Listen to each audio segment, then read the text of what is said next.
Hai guys, kembali lagi di konten Ask Me Anything yang akan membahas terkait saham-saham menarik yang udah kalian tulis di kolom komentar.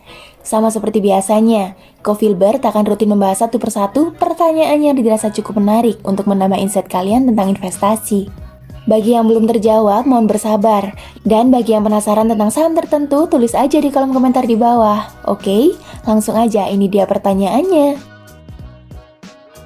Ko, tolong bahas saham TBLA terkait biodiesel. Apakah harganya juga akan naik seperti JAR? Halo semua, kembali lagi bersama saya Filbert dari komunitas Filbert Game Plan. Pada sisi ama kali ini, kita akan menjawab pertanyaan salah satu teman kita yang menanyakan terkait saham TBLA. Mari kita mulai.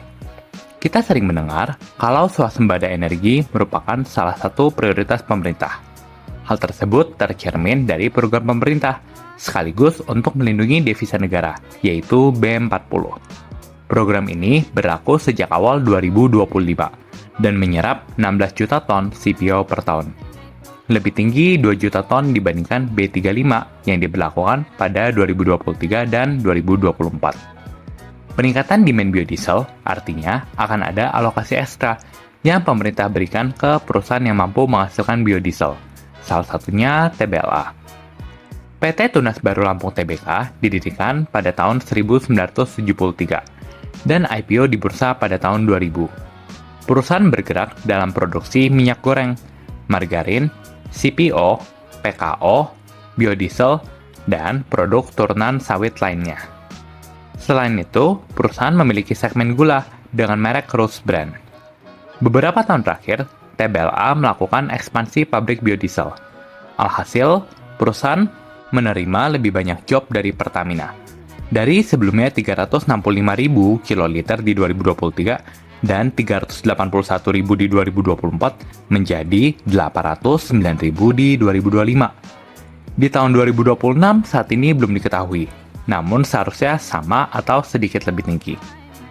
Peningkatan kuota tersebut mengakibatkan revenue perusahaan meningkat signifikan. Hal serupa juga terjadi pada laba bersih yang meningkat dari 700 M di 2024 menjadi 840 M di 2025 annualized. Hal tersebut dengan asumsi laba 25Q4 di 210 miliar. Bila memperhitungkan volume delivery biodiesel yang kemungkinan lebih tinggi di akhir tahun, kita bisa expect laba 25Q4 di 240 miliar dan full year di 870 miliar.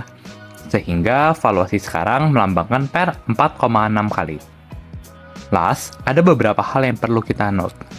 Perusahaan memiliki kekurangan seperti operating cash flow yang kurang konsisten, hutang berbunga yang tinggi, dan nilai piutang yang cukup tinggi dikarenakan penjualan ke afiliasi maupun pemerintah. Selain itu, kinerja di 2025 seharusnya bisa lebih optimal.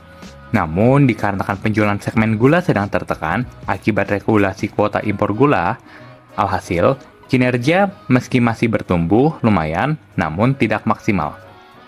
Apakah 2026 segmen gula akan recover atau sama seperti 2025 merupakan faktor unknown, sehingga perlu kita pantau perkembangannya bersama.